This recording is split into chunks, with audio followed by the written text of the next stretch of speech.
Welcome back. Next up will be our first afternoon session in track A, Automated Testing Using MCP with AI Agents by Mariana Chow. Mariana is a solution architect at AWS. She specializes in cloud architecture and has diverse experience, including application development and engineering. In this talk, we will explore how automated testing uses library agents and MCP to implement intelligent testing. Please welcome Mariana. So, hello. Why? Testing. Really funny text again that we have. I'm from Amazon Web Service, not Amazon Warehouse. Yeah. So good afternoon, everyone. I'm Mariana, Solution Architect at AWS. Today, I will present sections on automated testing using MCP with AI agent. So this will be going to an exciting journey into how we can leverage AI. We write a story of how we are doing a testing workflow. So let me quickly introduce myself. As you can see in this slide, before I became a solution architect at AWS, I was and I'm still a developer who's fighting with coding and testing every day. So finding a way to simplify is really important to me. So I'm really happy to share my ideas with you guys that in case you have the same situation as me. So here is my agenda overview. Today we will explore the AI-driven automation testing workflow. And one point that I learned while working on this solution is automated testing isn't just about writing prompt and requirement documentation. So we're going to deep dive into a comprehensive approach that transforms how we think about automated testing. So I'm going to separate the automated testing into 3 parts. The first is about the preparation and the planning. And the second is how we execute the testing. And the third is the reporting. So let's start with the preparation. So, before we jump into the exciting AI parts, let's address the foundation, which is the testing data. This is, we often overlooked it, but it's absolutely critical. So how can we prepare the right data for our AI-driven test workflow? We need different type of data for sure. For example, maybe task management system like Jira, you're using Jira, or other system. This contains your business flow requirement and also some user story. For example, if you're using Jira, maybe you can add a webhook to store updated, or whenever the task state change to done, then you store it into the AWS S3 like this. Secondly, maybe the data source will be the Swagger documentation. This will give you the API specifications and the parameter that we need for the API calls. And the third, the period test case. Our historical test case that we generated previously allowing us to refer back to the verified test case and update or maybe retest it if there is any conflict in the latest release. And more data source that may help you to form your foundation of your knowledge base. So after getting multiple data sources, here where it's getting interesting. So how can we find the connection between each document? A traditional web usual RAG, we call it, usually has limited capability to find multiple relationship hook, which is why knowledge graph is coming. So let me picture, I know that seems not everyone knows the AWS Neptune, so let me picture with some example. Me, Mariana, I built my career at AWS, a company for cloud computing with multiple AI and also GPU offering. And Dario, a super famous and the co-founder of the AI company Anthropic. And at this stage, we still can't see the bridge between these entities, Mariana and also the Anthropic, but let's continue to explore more information. So the Claude is a series of LLM developed by Anthropic, a company founded by Dario. And we back to the AWS side. If you are an AWS user, you then can power your application with the foundation model capability using the single API through the Amazon Bedrock in AWS. So at the end, we know that the Claude are available through the Bedrock. So you can see this relationship interconnect like this.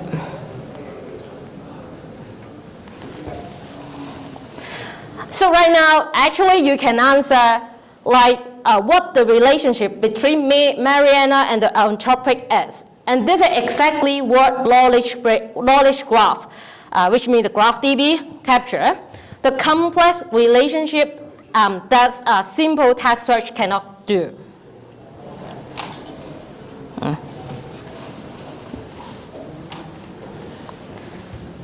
So you may ask, what about if I really using a simple text search on those data that I showed you here? So let's see what happened. So a simple search can find individual facts, so, but it can't understand the connection like what I said. So how does Mariana work at AWS related to the Anthropic? The knowledge graph reveals this hidden relationship that search, you can see that the search text search actually can't find the relationship in between. So we know that building a knowledge graph for automated tasks or for the test case generation is super important. So how can we do that in the software development? So actually, it will extract the entity and can help you connect the related item that I mentioned before, the data source, like the requirement from the ticket system in the same epic or in the same business flow, like this. And also maybe connect some requirement documentation and the Swagger API spec. So this combine the requirement documentation like the APIs and also some previous test case to create a business flow in a very meaningful way so that you can generate very smart test case based on that. But I will explain more how can I generate the test case later. So for now, let's continue focusing on how we build the knowledge graph first. So how do we build this knowledge graph? Traditional RDBMS? Everyone think that is a correct answer? I think no. Yeah, because it's super easy for everyone. If you're a developer background, you will definitely use the Postgres, MySQL, things like that. It's super easy for you to, and syntax, but it's too rigid and no flexibility. How about NoSQL? Like Mongo, like DynamoDB, not really. Some NoSQL things, cockroach things. Don't you think it's a good question, good answer? Okay, also no.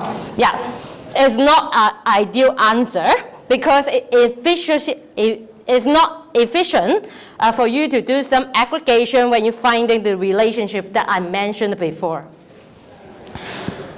So how about the graph DB? Anyone think that is a right answer? Okay, still no. So the graph DB actually is a Neptune that you hear in the previous game. Yes, I think that using graph DB, and no matter you're using the AWS Neptune or using the Neo4j, actually is a better option. And you can easily find the connection by performing simple graph traversal. But to be honest, for those who haven't tried the graph DB before, you have to learn the new concept like node, edge, properties, etc. But actually, it's too complex for you to manage if you don't know that before. So what's the solution? The knowledge graph I built in the previous slide actually is using an AWS managed service called Amazon Neptune Analytic. So it combines the power of the GraphDB with the capability of the foundational models and Bedrock. So with this tech stack, you can easily insert this kind of code without knowing this syntax, and also retrieve the information without typing complex query. And also, you can have a very beautiful graph view. This is what I generated using the Amazon Bedrock knowledge base with the Neptune Analytic. Yeah, we will have this graph view to visualize your data without complex tree installation.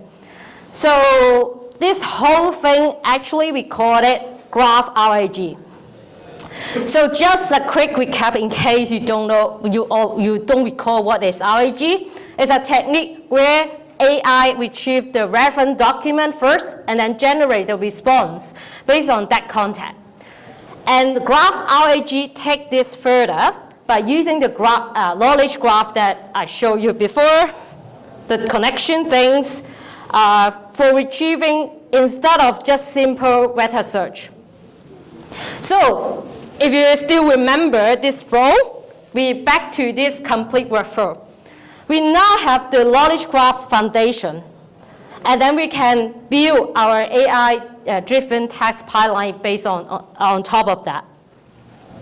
So for the task case structure, we use the behavior-driven development with the Huggins format. We can write cascades like this example here. We create features that check the home page titles and then the background, which means the prerequisite. Maybe we request the user to be logged in before you use the system, and then the scenario will be the step that you execute the testing. So, and then we can use the tools like Cucumber or the Playwright BDD to convert this into automated task script. So we know that the task case, how the task case should look like now. So let's see how AI shine in this task case generation. And our goal is to improve the task case coverage and the consistency using the AI agent. Comparing to the simple program, an AI agent can individually help you to choose the best actions to perform and achieve those goals. So right now, imagine that you have to test a subscription management feature first. First, we should do an analysis business flow. And the agent will read the requirements from your knowledge graph. Hey. Okay. Thank you for your So our knowledge graph will know that when user perform the subscription, which will validate the payment method in the UI, the first line, and then we will call the payment APIs. Hello, what's your name? Secondly, once we got the information from our knowledge graph, and then we should do a detection on the flow to see is there any conflict there. Because the AI agent shouldn't just blindly generate the task case. It should detect the requirement conflict. For example, you can see that here we have a new story or new user requirement that we have an old rule that telling you the user must verify the email before accessing the premium features. But the new rule is maybe some business requirement change so that we want more users come into our system, and we want more people come and try our system, try our premium tier. So we changed the business rule, allow the trial user immediately access to the premium features for 7 days. So in this case, with the related task case should be updated and no more email verification block. And third, discover the API details. And all those things actually should be included in your GraphDB. So it will help you to extract the endpoint and then identify the required or the optional parameter, map out error response, and even discover some APIs dependency through this record that, if you still remember our data source, that obtained from the graph, knowledge graph, such as the format like successfully create a subscription and also maybe the payment failure, etc. So fourth, generating the test data. So create the test data, you should be able to cover some happy throw, some edge case, and also the error condition. So finally, we use this information to enhance, to refine our scenario with this business rule that we identify in the above step and convert it into the scenario-based test case. So after completing your preparation task, we are not directly moving to the execution as verification is needed. So here is the human in the loop. So definitely I think everyone knows that because actually the AI, even though it can generate a very comprehensive test case, but a human expert is still needed for validating some edge case and also some business context that may not be captured in our data source. If you still remember, we have 3 data sources: Jira ticket system, Swagger API documentation, and also some period test case. But some cases may not be included, so you must have a people inside to help you do the verification. So here, a test case, this one, is generated based on the pipeline that I proposed in the previous slide. So you can see that the AI can generate actually a quite comprehensive test case with the step, but still, the human verification is needed since the AI or even someone new to your company or new to your project actually may miss it or misunderstand the details that could be important for your project. So after the human in the loop, after the verification, we can now really move to the execution part. For the execution, I will use PaidWrite. So if you are development background or if you're a tester background, you will definitely heard this framework. This is a well-known industry, open source automated testing tools, testing framework, I would say. But what it make it special, unlike some traditional tools that rely on slow protocol, PaidWrite communicate directly with your browser. And also, I think it's really nice that because inside the same company or even the same project or even same team, maybe you have different language that use it. Your teammate may be using different language than you. So it supports multiple language, including Java, Python, C#, JavaScript, TypeScript, mainly all the mainstream language are all supported.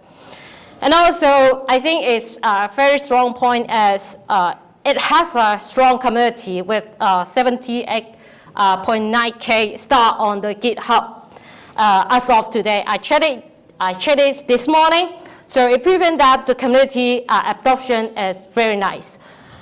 And also, I think one more thing, because today our topic is AI-driven automated tasks. It now natively supports MCP, which allow users like you guys to run the task using a natural language instruction. So other important built-in features that our testing, including parallel execution for efficiency testing, and also some comprehensive tracing and debugging capabilities such as the automated screenshot, and also the text video recording, and also some detailed logging. I think these features also very crucial for you to documenting the testing process and enabling later verification. So come back to how we execute the test case. I show you the code. Not really the code. Next page is the code. We use the AI agent again. This is a new agent. This is an agent for cascade executor agent. It will help you handle the execution phase. It will help me extract the text parameter from the generated cascade, and also help me to create a playwright script and store them into my DB for future reference. And then it will help me to execute the text automatically. And this is an example I built for the AI testing, and playwright supported natively. And also here's another example for UI testing, because for testing mainly for two streams, one is front end and one is back end. This one is I experiment directly using the playwright MCP with the Amazon Q developer CLI. Here I have 3 cascades for a simple e-commerce website.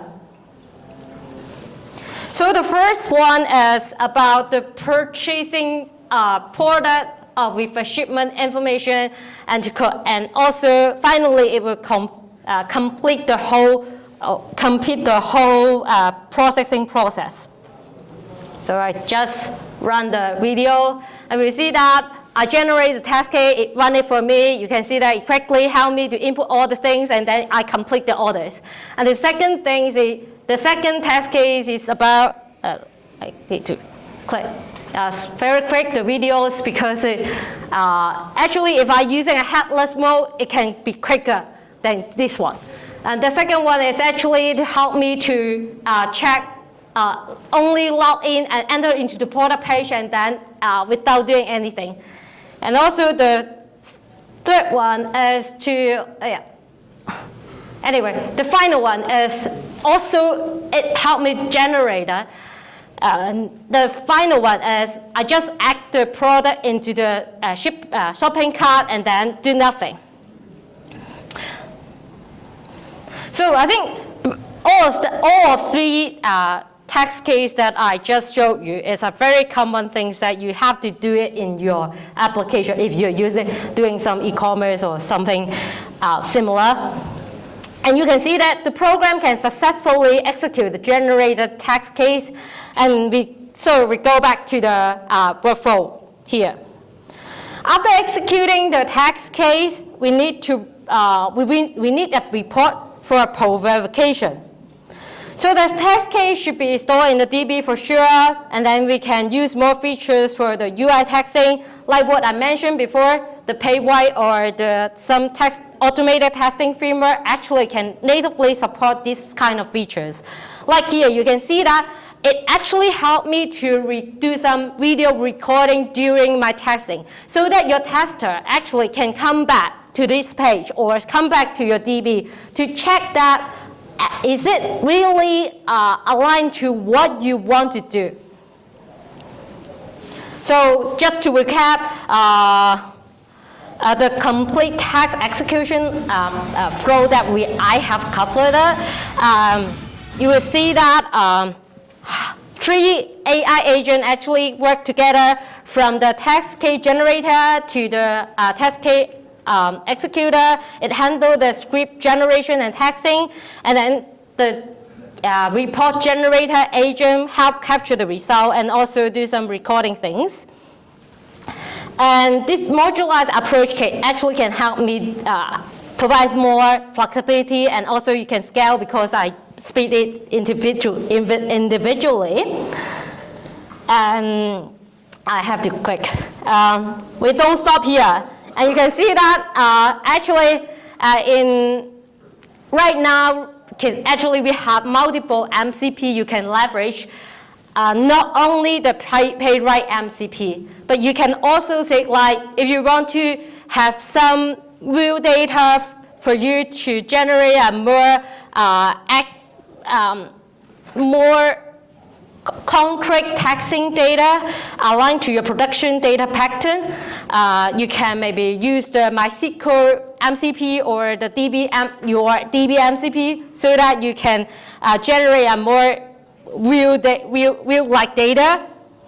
Or maybe you can use a Redis MCP for you to store your recently used test case into the Redis or something like that. Yeah. So you can simplify the things using all those MCP. Oh, just a quick one, the final one. The key message I would like to say is, you can see that I split the automated task into three phases, and also we use the AI to do the automated testing. Actually, what we want to bring up is the best way to do the automated testing, no matter you're using what approach, the best way is the shift left testing. What is shift left testing? Which means that you bring in the automated testing as soon as possible in your development cycle, so that you can help you provide a better quality, a better efficiency, and lower cost, and lower technical depth later on. So I think what AI automated tasks can bring you is help you to save the time cost, and also save some time for your tester, and your tester only need to focusing on verifying all those data. And thank you so much for your attention. And here is my presentation, and hope you can inspire you on the